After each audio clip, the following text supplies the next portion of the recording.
What is going on YouTube? Welcome back to the channel. So Spotify rap season is here, and I'm not sure about anybody else, but I love this time of year. Spotify not only gives you a cool breakdown of your music over the last year with cool graphics to share online, but they also give you a playlist based off of your top songs. In this case, it would be your top songs 2023. And no doubt about it, there are some Sonic songs on my top 23 for sure. Sonic songs are so popular, they even host a symphony every so often where they play the best hits from over the years. There's a tour going on right now, and if they add an NYC date, I'm definitely going. So with the spirit of the holidays and the music in mind, I wanted to dive into the best Sonic sounds over the years and talk about what makes Sonic soundtracks so iconic, and maybe even rank a few of my favorites as well. This won't be a deep dive into every game, but rather a shorter and sweeter best of style video where we go through the most iconic tracks, talk a little bit about the development and how I feel about these songs. And of course I want to hear how you feel about these songs, so please be sure to comment down below. We start with the Sega Genesis era for Sonic, the origins of the franchise. Back in this time, video game music was much different than it is today. It was less about the lyrics and instruments and more about wacky and catchy sounds. You see, the Sega Game Gear, or Genesis as it was known in the US, was limited in what it could do musically. It could only generate 6 simultaneous tones, which is really insane to think about through the lens of today. However, this also presents a unique challenge for the main writer and producer of Sonic 1 and 2's sounds. His name is Masato Nakamura, and he is part of Dreams Come True, which is a J-pop band. During an interview with Billboard, he talked about the goal for Sonic's music and the limitations of the Sega Genesis and said, "This is all I can really use." So the challenge was, how good can the music be with just a melody, a good bass line, and a minimum of drums. Needless to say, Sonic 1 and 2 have some of the greatest songs in video game history. I'm serious. And the limitations of the Sega Genesis were definitely real, but it actually gave a unique opportunity, like I said, to create some of the catchiest theme songs ever. Green Hill Zone, Emerald Hill Zone especially, were these breezy, fast-paced sounds that really take on the theme of the stage. And it creates this level of immersion I think only Sonic and a few other video games can achieve. At the time, Sonic was really trying to compete with Mario, so you need something to identify yourself, and mission accomplished. Sonic's sounds for 1 and 2 were really good. We now move on to the late 90s and early 2000s, and of course as the times change, so does the hardware in video games as well. Sonic went from a pixel 2D to full-on 3D action adventure with the release of Sonic Adventure and of course Sonic Adventure 2. Now Sonic Adventure is one of the most amazing titles released on the Sega Dreamcast, and at the time Sonic had only really used electro-pop style songs. The Adventure series though would have to do something different, and it decided to take on what was popular at the time. And that decision to take on what was popular at the time was one of the best decisions ever made for any video game franchise. So what was popular in the late 90s and early 2000s? We saw a massive influx of rock and roll. It came in all different styles: classic rock, metal, punk rock. It was dominating the charts. And so Sonic Team decided, hey, we need a makeover for our 3D model, but we also need a makeover for our game's sounds,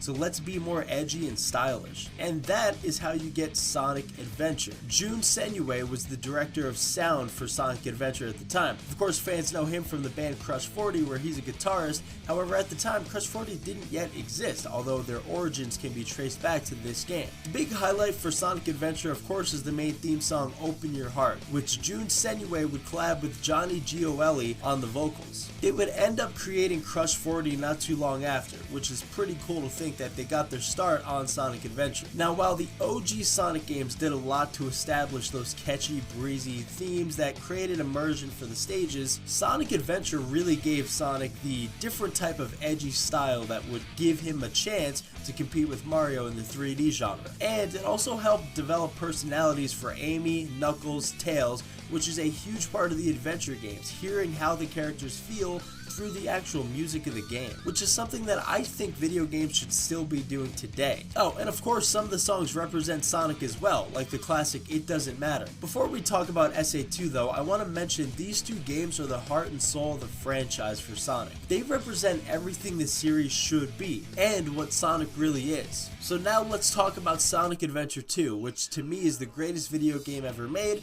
but it also has the greatest video game theme song ever made in Live and Learn. Live and Learn is the main theme for Sonic Adventure 2. By this time, Crush 40 is indeed a band, and it defines their legacy to make this song. Seriously, it's one of the greatest video game themes ever, and it was written by the lead vocalist Johnny Gioeli. I want to break down the lyrics for this song in particular because it is so special, and to help me, I will be referring to the Genius annotations. Can you feel life moving through your mind? Ooh, looks like he came back for more. Genius talks about how this refers to your life experiences racing through your mind, and how when you think about it, those experiences come back to you. But you can hardly swallow your fears and pain. When you can't help but follow, it puts you right back where you came. Genius says it's difficult to hold one's fears and pains inside of them. Following those fears and pains put you right back where you came, meaning that your fear is basically holding you back from what you want to do, and sometimes it can even make you move backwards. As I've gotten older, I can relate to this pretty heavily. Fear and pain really does hold you back, even walk you back sometimes. It's hard to break through that. I think the goal for everybody should be to quite literally live and learn. Things happen, both good and bad.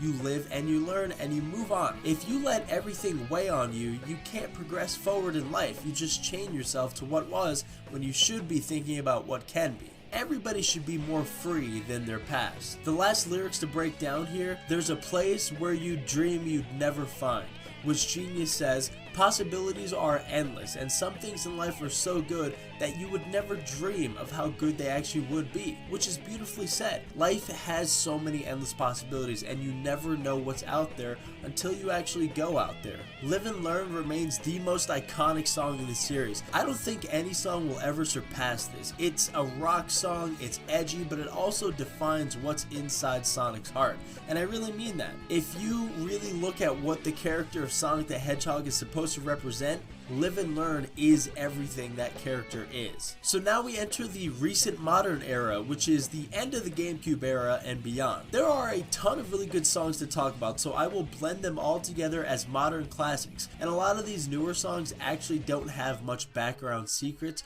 or hidden lore, so I'm just going to give my thoughts on each one. So let's start with the most infamous Sonic game of all time, Sonic 06. So look, I'm not here to talk about this game and why I like it. I know people don't like it, and that's okay. Everybody has their take on it. Mine is that I like Sonic 06. But however you feel about this game, the soundtrack was pretty good, with the lead song, His World, being the main theme. The first thing I want to say about this song is how it sounds like a classic Linkin Park song. Linkin Park was a rap and rock band that took over during the 2000s. They had a unique style of taking rap and rock and blending it into this brand new genre. The song His World, which was written and performed by Matty Lewis and Ali Tabatabi from Zebrahead, really does have that Linkin Park style to it. Now the cool thing about this song is there are multiple versions of this song. Crush 40 even has their version as well, and there's a Zebrahead version. There was also a Summer of Sonic event where they had a Blue Opus version as well. Now while these versions are cool that they do exist, I still think the ageless style of the original is the best. Again, that blend of rap and rock was just something that you'd never heard of before at the time, only in Linkin Park. So to hear that in one of my favorite video game franchises was insane. I will never get tired of hearing His World. Not to mention, Nate Wants to Battle actually has a really good version of it as well. Go check that out. Endless Possibility, the main theme for Sonic Unleashed, is the next classic we have here, and I will say I'm conflicted about this one.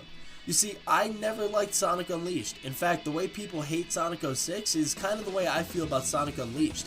It was the first game to really stray away from the Adventure series formula. The original theme song is catchy, and I'm not a big fan of Jarrett Raddick's version of it. You may know him from Bowling for Soup, but I do actually love the Nate Wants to Battle version of it. It's really, really good. So while I'm not the biggest fan of Sonic Unleashed, I do actually love the theme song, at least the right version of it. And I also think it's cool that Endless Possibility exists anyway, because like I said before, Endless Possibility was something that we talked about in Live and Learn.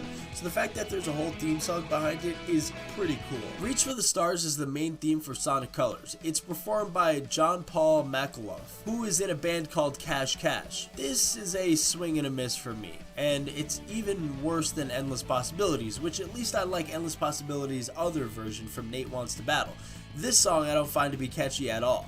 And at the time, I felt like Sonic was losing his identity slowly but surely. What happened to the punk rock and rap style that captivated me in the mid-2000s? We went from Live and Learn and His World to Reach for the Stars. I will say, there's an 8-bit version of this song in the game that you can discover, which is pretty cool, but it's still overall just not a great song for me. This really just feels like them trying to be more like Mario and less like Sonic, and I feel like Sonic's identity matters a lot in these main theme songs. Infinite is one of the main theme songs for Sonic Forces, which is also the name for the major villain in the game. The song was performed by Tyler Smith and Andy Bain from Danger Kids, so this is almost a really good song. I mean, truly, I see the vision for this. I think this is another case like Endless Possibilities, where I love the alternate version from Nate Wants to Battle, but I'm not really a big fan of the original. No offense to Tyler or Andy here, because they did a good job of writing the lyrics, but I really do love Nate Wants to Battle's take on it. I think it makes this song infinitely better. You see what I did there? In any case, this song is pretty short and sweet, so it's not really that big, and I think it's a big step up from the series, even if it's just the original from something like Reach for the Stars. Now, although Infinite's not really a bad song, it's just one that needed a different person performing it, I can't say the same for the other main theme song, which is Fist Bump. This song is quite literally the worst Sonic song I've ever heard. There is nothing good about this song. It's written and performed by Douglas Robb of Hoobastank, which I actually like Hoobastank. Well, at least their hit song The Reason anyways. But this is such a weird tone-deaf song for Sonic. It feels like such a corporate-made song. The passion, the flair, the charisma, it's just 100% missing here. And the lyrics in the chorus are cheesy. Basically, all of my people who are old enough to remember the 4Kids cartoons, anybody who can actually remember that, that's basically what this song is. It's a 4Kids style Sonic song. And finally, we get to Sonic Frontiers, which I had high hopes for, but it surpassed all my expectations. So we start with the song Vandalize, which is the ending theme for Sonic Frontiers. This song is literally just a 2000s rock song in 2023. One OK Rock, a Japanese rock band, came together with Sega to make it. It's literally one of my favorite songs ever, period, full stop. It's number 2 on my Spotify most played for 2023 list. This song has so much emotion into it, the vocals, the writing, it's perfect. It really returns Sonic to form, to that mid-2000s rock style. It's more heartfelt than goofy and comical, which is amazing. Not only that, but this song introduced me to a whole new world, which is the world of One OK Rock. They ended up becoming one of my favorite bands ever, and I've listened to many of their songs. Check out Gravity. It's a really good song they made. I'm Here is the main theme for Frontiers, which is performed by Mary Kirk Holmes. This is a truly special main theme to me because the way they connect the piano and ensuing rock elements creates this unique, dare I say, Linkin Park-esque style song. It also just speaks more to what I said, which is Frontiers has more serious, heartfelt tones than previous Sonic games that came out in the 2010. They even remixed the instrumental version with the Final Horizon update and brought Kellen Quinn back to lead the Paths Revisited version, which is a little bit more metal, but it's still really good. Kellen Quinn is so awesome because he also did Undefeatable, which is a boss fight song, and that song's great too. Overall, Sonic Frontiers was really a step back in the right direction. This franchise has so much legendary theme songs from the Sega Genesis era all the way to the 3D modern era and today. Lastly, just to end this video, I want to rank some of my favorite Sonic songs, so here we go. My top song is, of course, Live and Learn. Nothing is ever topping that. It is the literal quintessential Sonic song. My second favorite song, which was tough to choose, is His World. The song truly just brings me back to a forgotten time and genre of music. Third, and a very close third, it could have been second, but it's definitely third, Vandalize. I can't believe One OK Rock just came into my life out of nowhere, but when I heard this song, I knew I would love their music. They really are so nostalgic because they capture the essence of the 2000s rock and they modernize it for today. If His World didn't exist, this would easily be number 2. And again, their new song Gravity is incredible. Check it out. It's on their new album Luxury Disease. Fourth would be the song I'm Here from Sonic Frontiers because of how beautifully they composed the piano transition into the rock elements. It really was Sonic Team's best work, at least in the modern age. And lastly, to round out my top 5, I'm going with Endless Possibilities. I may not like the original version, but I do love Nate Wants to Battle's version. It's so good, and it really makes Sonic give that summer breeze feeling that I talked about in the Genesis era. It just fits the game so well, even if I'm not the biggest Sonic Unleashed fan ever. So the question is, what are your favorite Sonic songs and sounds? Which era do you love? Tell me down in the comment section below, and thanks for checking out this video. Hope to see you all in the next one, but until then, peace.